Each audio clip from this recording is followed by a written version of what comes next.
r/nosleep. Posted by you/first. Breath 1.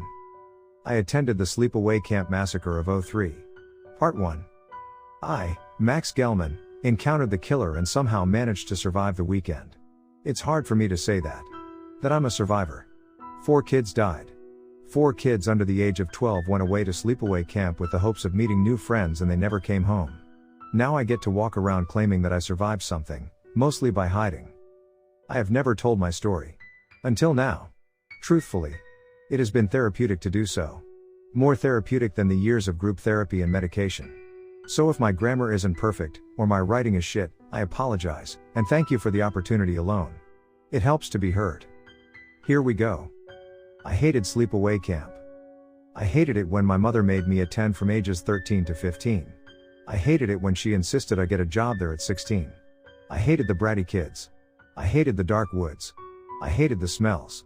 I hated being expected to socialize for the vast majority of the day. I hated pretty much every single thing about the entire experience.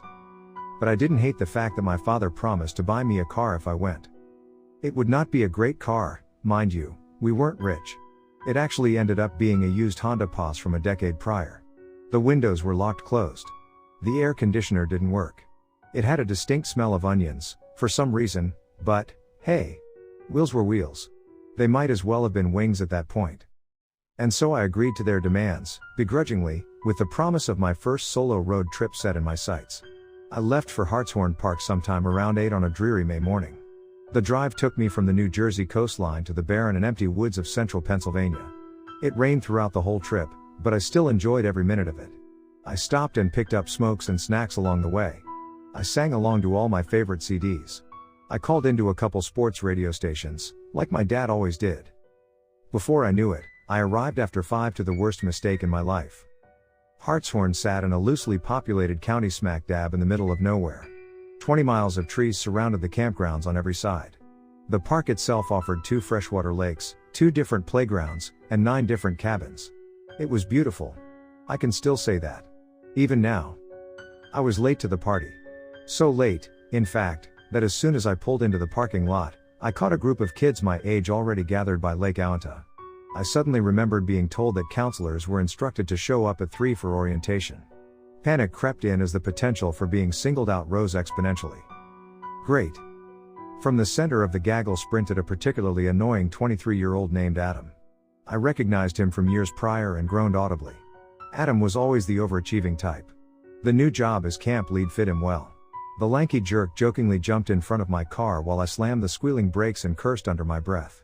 Let's go, Gelman. Late to the first day of work. Great start, kid, great start. Not a promising sign. He tapped on the glass annoyingly as I collected myself and discreetly tried to hide the pack of cigarettes sitting on my passenger seat. Let's go, layman. Are you smoking?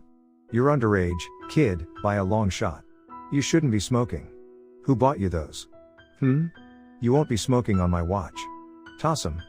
Get up and toss 'em in the garbage can right now. I cut the ignition lazily and lifted myself out of the driver's side. I grabbed my backpack from the back while Adam turned on the heel of his flawless tan boots and marched back towards the group. Then he paused and looked back again at me. I'm serious about the cigs, Gelman. Toss 'em. Those things will give you cancer, kid. I pulled the half-full pack of Marlboro menthols from my pocket and deposited them dramatically inside the metal-covered can. Adam nodded approvingly and walked away. I stared into the bin a little longer, marking their position underneath a candy wrapper, while Adam returned to the curious group of counselors. After my brief hesitation, I followed his lead and fell in line with a small, friendly-looking brunette around my age. Alright, shitbirds, some of you have been here before as campers and know what to expect, he began in his best attempt at intimidation. The next 2 weeks will be pure and unfiltered hell. A couple of the other nerdy counselors, cronies of Adam, chuckled emphatically from the front. Some of you might not make it through the 14 days. Some of you won't have the stuff. A meathead of a kid turned around to point at me in the back and grabbed his nuts. Ain't nobody want that, Jared, I mumbled in return. The brunette laughed. I took pride in that. Cute, Helinski. Now, if you read the email, you'll know that we're also understaffed this month, Adam continued. Email? I muttered inquisitively to my new friend. Welcome to the new millennium, Max, She giggled while pointing to the name tag fastened neatly to her red tank top. Meredith, by the way. Adam cleared his voice. Because we are understaffed, we will be expected to perform double the duties. That means each of you will take a cabin on your own. Each of you will be expected to run an activity during the day. There is no hand holding, this week, folks. We can't afford it. A couple people groaned. I know it sucks, guys, but there's only 8 of us. This place usually functions best on 12 to 14. But there's nothing else we can do. He paused. Any questions? Meredith raised her hand and asked her question innocently. Where do we sleep tonight? My face flushed red. For some reason, so did Adam's. Best to get yourself set up in the cabin, before the kids arrive. We sleep alone, tonight, folks. More groans. Alright, well, I have some icebreakers to get us through the last couple hours of daylight. Then I figured we could tell some scary stories by the fire. Who's in? Meredith laughed and walked away from the group. A couple people went too. I joined them. Guys, this is not over. We still have a lot to cover. Nobody knows how to operate the inflatable raft. One boy lifted off his shirt and hopped into the lake. We all followed. It's weird to imagine a party without alcohol these days. We held a round-robin tournament of chicken fights. We swam races. Some of the girls lounged on the dirt beach and tried to catch a tan. Truthfully, it was the most fun I have ever had on a camping trip. When we went to bed that night, I thought, for once, maybe this year would be the first time I had a good time. I was wrong. Adam held true to his word about the separate bunks. 8 people for 8 cabins. The 9th would stay unoccupied until the campers arrived the next morning. Each counselor was required to stay inside from sunup to sundown, no exception, save for opportunities to relieve themselves in the porta potty. Adam called it proper training for the real thing. The dickhead actually promised to send people home if he caught them out for any reason. Most people muttered under their breath about it. But nobody complained outright. I, on the other hand, had one thing on my mind. The cigarettes. The cancer sticks had become a shameful and incessant habit at that point in my life. Call it teenage rebellion, or general angst, or a wealth of bad decisions that I have since grown from, but in the mid to late 90s, I could be an absolute asshole without my nicotine fix. The thought had consumed my mind the whole afternoon. I needed to get them back. Adam stayed up late by the fire. I heard and smelt the crackle of flames drifting in through my open window well past midnight. My skin itched and my gums ached uncomfortably as 12 turned lazily into 1 and 1:30. Finally, sometime around 2, I heard the welcoming sound of cold water squelching the fire. His heavy boots retreated to cabin 1. The lights went out. I waited for another 10 minutes. Then I slipped outside. The woods had a creepy sort of afterglow that night. The moon must have been full, but banks of rolling fog on the lake obscured and blocked its light, making it near impossible to see.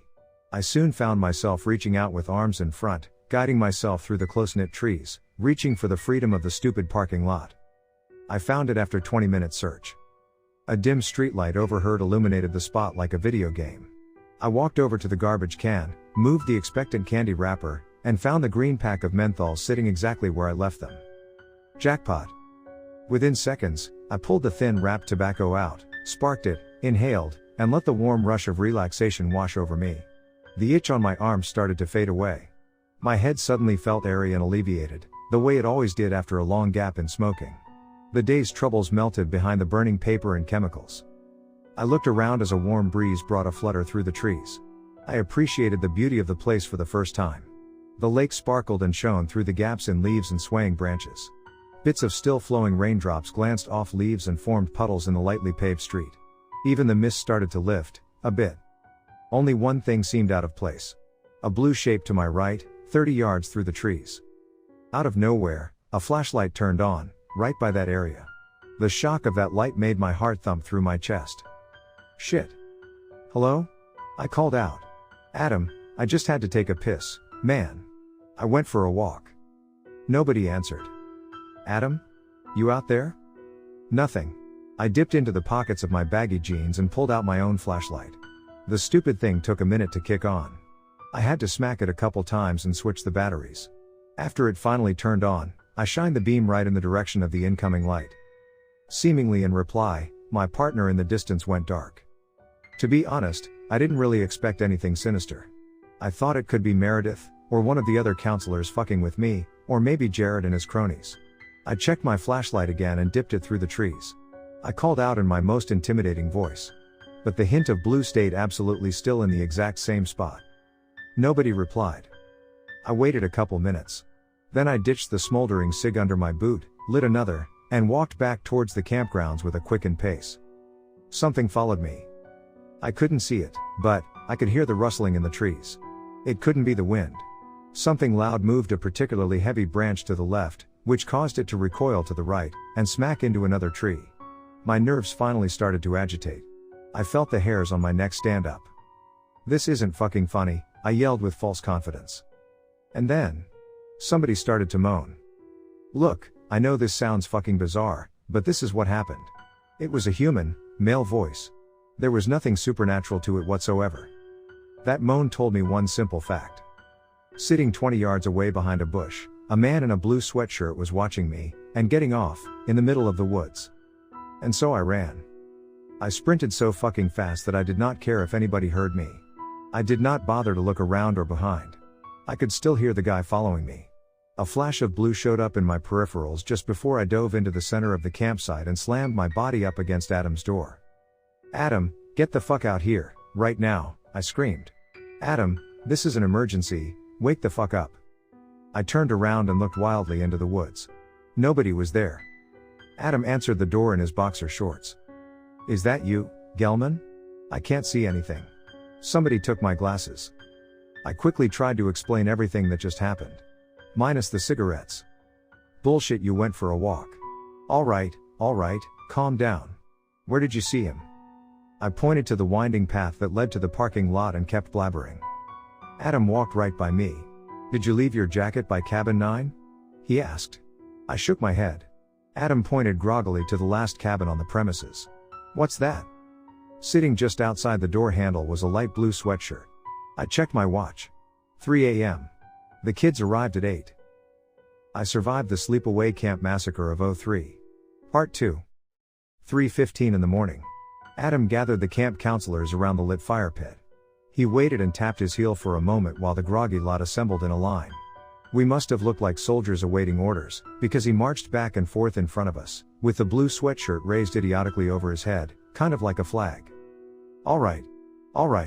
Whose fucking sweatshirt is this? Crickets. Gelman says the owner of this sweatshirt followed him through the woods. And somebody took my fucking glasses from my nightstand. So let's end this right here and now, so everyone can get some much needed sleep. I'll repeat the question. Who did it? We had counted the group a moment earlier. All 8 counselors stood in place awkwardly. Jared? Is this yours? The obnoxious bully shifted uncomfortably. He seemed offended at the accusation. No, man, I was sleeping. Adam nodded and cut him off with a hand gesture. Melee? Jared's tough-looking friend shook his head solemnly. Meredith? Is this your shitty attempt at flirting? I never even noticed the short little brunette standing to my right. No. That thing is 5 sizes too big, she snickered. Adam went through the rest of the group with the same personal accusations. He questioned their bathroom habits. Whether they saw anything. Whether they heard anything. He seemed to become more and more freaked out the further he went down the line. Nobody noticed a thing. Every single person claimed to be sleeping. We were left with the blue sweatshirt and nothing else. Alright, then, since this belongs to nobody, you won't mind if I do this. Adam tossed the blue sweatshirt in the fire, lit some matches, and set it ablaze. Idiot. That could have been evidence. Meredith began. Evidence of what? A spooky encounter in the woods? He countered. We'll set a watch. It's the only thing we can do at this time of night. I started to argue, but it quickly became evident, there was not much of a point. And so we all stood and stared as the last trace of intruder disappeared into the wind. Melee, Adam, and another counselor named Hannah agreed to stay up by the campfire until daylight. I didn't get much sleep. But the lock on my cabin door and windows and the idiots outside did help to make me feel a bit more safe. Maybe somebody just pranked me. 7 a.m. Adam phoned the park rangers to report the encounter and possible stolen property. They agreed to perform a grid search. Those same rangers did not deem it necessary to shut down the camp at the time. Maybe they should have. Hindsight is 20/20. 8 a.m. The kids started to stream in like a waterfall. Most of them did not want to leave their families. I think that fact haunts me more than any other. We weren't prepared. Most of the counselors did not think the park would even stay open, and here we were, accepting check-ins for dozens of screaming children and frantic parents on minimal sleep. Therefore, the day's activities started out with a bit of a hitch. The parents departed altogether sometime around 9. The park rangers stopped by the camp and did a quick search around 10. They left at 11. By 11:30, I had just finished my first rotation on the inflatable raft. I must have looked like a drowned rat when I passed by Meredith working arts and crafts, if you could call it that. Most of the decorations were scattered through the grass. Only one small girl seemed interested in them. Meredith instead held an acoustic guitar, with the strap placed neatly around her slim shoulders, and the bass perched neatly on her slanted knee. She looked at me and smiled as she strummed it lazily and soulfully sang the words to an old favorite song of mine. Well, sometimes I go out by myself. And I look across the water. And I think of all the things, what you're doing, and in my head I paint a picture. I stared in all of my awkward, gangling glory. Shit. What do you say to that? I think, in that moment, I fell in love for the first time. My face turned red. The kids around Meredith started to giggle and point. I laughed and danced away like the awkward asshole I still am today. 11:45. I was on my way to Cabin 8 to change into dry clothes and get ready for lunch when I overheard Adam talking to the park rangers. They must have came back. The kid is not lying. The other counselors don't take us seriously, but I believe him. There was someone out there last night. A radio cackled with the usual monotone dispatcher. The taller ranger rushed to silence it. Okay. We searched the grid, we checked around the camp, found nothing else suspicious. Would have been great if you kept that sweatshirt. I don't know why you would burn it. But we'll have somebody out here tonight to keep an eye on things, just in case. Okay, kid? Definitely make sure to phone your boss about the incident as well. Okay. Thank you, officer. I retreated back inside my cabin and changed for volleyball. 8 p.m. After a day of rotating through activities, wrangling a group of 10 or more mischievous children, and all the while entertaining the thought of a crazy person in the woods, I was exhausted. The entire group was once again gathered around the fireplace. A few of the campers, oblivious to last night's predicament, had asked Meredith to perform after they heard her song from earlier. And so I sat, transfixed to her beautiful and colorful voice, until sometime well past 9. Then Adam got up from his nap and ordered bedtime. I herded my batch of 10 children towards Cabin 8. Most seemed just as tired as me. Some still wanted to go home. Some just wanted to sleep in their beds. I told them to write letters to their parents, in the morning, instead. The counselors met earlier in the day and drew straws for that night's watch. Marcus and Hannah got 9 to 12. Jared and Meredith 12 to 3. And, finally, Kumar and Josie had the graveyard shift from 3 to 6. I went to bed with an aching in my stomach and a gnaw in my gums from the lack of nicotine, but again, I felt safe with the idea that somebody would be watching for me. 1:30 a.m. I woke up to a tapping on the glass window by my bed. My vision was blurry. I reached for the familiar shape of my glasses on the nightstand. They were gone. The rapping on the glass stayed quiet but insistent. It seemed like the tapper knew enough to know I slept at the front of the cabin, so I assumed it to be Meredith, and squinted in the vague direction of her shape. What's going on? I asked in my best inside voice. Come see, the voice said in return. Come see, come see. The footsteps retreated. I threw on my jacket in a panic and did my best not to wake the other kids in the cabin. A couple of them squinted at me distractedly before rolling over. But none of them got up. I opened the door to find a completely empty camp. 2 chairs sat propped by the fire pit. They were empty. The fire still burned on as expected. But there was nobody there to tend it. Shit. It's embarrassing to admit now, but my mind immediately went to the gutter.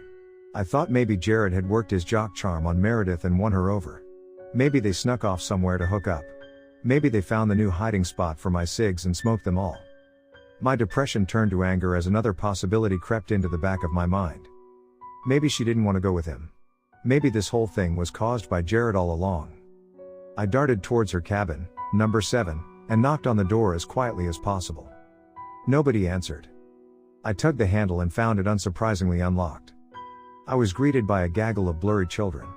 They all immediately shouted a million explanations in my direction. Miss Meredith left and never came back. She was supposed to be watching the fire. She took my glasses. Michael went with her to the bathroom. He was scared to go alone. We heard noises. Yeah, I heard somebody moaning. Somebody was definitely moaning. Like this, ah ooh. I tried to tell the kids to calm down as they bombarded me with 1,000 crazy questions. Where? Where did you hear this? Tell me where. A few of them pointed nervously. Where, guys, where? A particularly brave 10-year-old boy named Martin pushed himself to the front. They went in cabin 9. 2 a.m. time to wake up Adam. I survived the sleepaway camp massacre of 03. Part 3. 2:15 in the morning. Adam and I stood in front of the door to cabin 9. Waves of heavy rain started to drift in through the trees. I told him everything the campers told me, about the moaning in the woods, about the missing children, and the missing counselors. I told him one kid saw someone go inside this very cabin. I could tell he was scared. His arms and legs trembled together so nervously I thought they might collapse or start a band. I didn't mind it, then, in that moment. I was scared too. My campers in cabin 8 scampered up their beds to watch us from the windows inside. I gestured angrily to get down and out of sight. What's the plan, Adam? I asked distractedly. He stared back with wide and blank eyes. I'm thinking. We don't have time for that, man, there's kids missing. I really think something is going on here. He winced. You don't think I know that, Gelman? Let me fucking think, please. The crack in his voice made me uncomfortable. Until that point, Adam was the figure of authority. He was the guy to go to if you had a problem. Now, here he was, shaking in his overpriced boots and barely able to grip the door handle in front of him. Is anybody in there? He announced. I'm coming in. Adam took a deep breath. Then, with one smooth motion, he turned the handle to cabin 9 and waltzed inside. The first thing to greet us was the overwhelming stench of rot. It was as if the door had created an airlock for the horrible smells inside. A sickening sweet tone drifted through it, like cheap perfume, shittily covering up an old butcher shop. It overwhelmed me. The odor reached into my nostrils and trickled down into my stomach. I leaned back outside to vomit. Adam quickly followed suit. Then panic overwhelmed the 23-year-old like a virus. There's a dead body in there, Adam sniffled. I know it. I fucking know it, man. I'm not going to look at a dead body. I can't do it, Max, I can't. He stared at me pleadingly with a sweat-stained brow and snot dribbling down his nose. What do we do? Tears started to well up in his eyes. I hated him, then. I hated everything about him. He looked pathetic. We needed a leader in that moment. We needed direction. We needed guidance. And all we got was a stupid fucking kid. I didn't know any better. I didn't know what we should do. I never did. I'm sorry. But the bitterness sticks with you more than anything else. Keep your voice down, I mouthed. You want the campers to hear you? He shook his head silently. We have to look. It'll be quick. Let's go. I walked back into cabin 9 and surveyed the chaos. Adam followed suit sheepishly.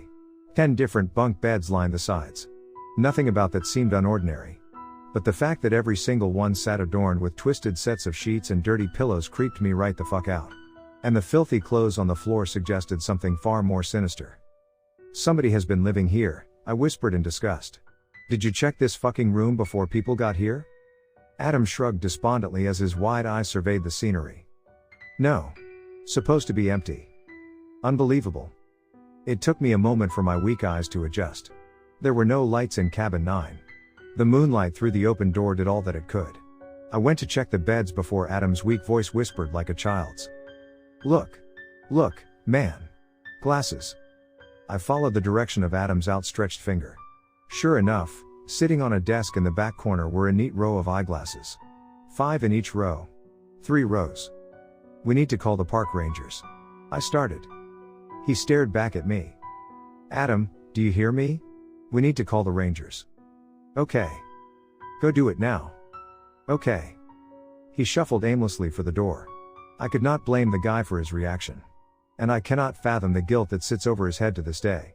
I feel bad ragging on him here. But it needed to be said.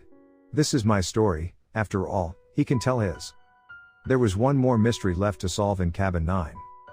The smell. The bulges under the covers of 3 beds gave me an unsettling inkling. I approached one of the bunks slowly. Part of me expected a counselor to pop out and claim the whole thing as a prank. Part of me expected to find a bullied kid who snuck away from the group. Most of me expected everything but the reality of my situation. Sitting under the sheets was the mutilated body of a 13-year-old girl. She didn't have any eyes left. But she still wore glasses. My glasses. 2:30 in the morning. Some people say dead bodies look peaceful. I've heard it before in a few Hollywood films and television shows. They're just sleeping and the like. They're wrong. They're all wrong. Amelia's face turned blue. Scars and scratches covered her neck. She still had bits of skin in her fingernails. The blonde hair that I recognized in magnificent curls to start the day was tangled, matted and mixed with oddly colored bloodstains and raw lake water. I reached out to check her wrist for a pulse. Her skin was still wet, but horribly cold. Colder than any human being I've touched before or since. I looked around the room one more time. 2 more shapes sat in consecutive beds to my right. One was a lot bigger than the other. I wondered who they were while fighting the urge to retch. I knew someone would have to check. But I didn't have to wonder much longer. Somebody screamed, and the whole camp came alive. 2:35. I closed the door behind me to a welcoming clean breeze of fresh air. Adam was by the fire pit whispering urgently into his phone. The kids were all awake, now, huddled by the windows of their cabins and looking outside for the source of the screams. Adam paused and looked towards me hopefully. He seemed absolutely oblivious to the chaos around him. I shook my head. Suddenly, half-dressed campers toppled out of their cabins like it was the 4th of fucking July. Their chattered and excited voices erased all of the essence of the horror I just witnessed. I had to stop and grab a couple just to move them out of the way. I felt like a running back in the middle of a sea of zombies.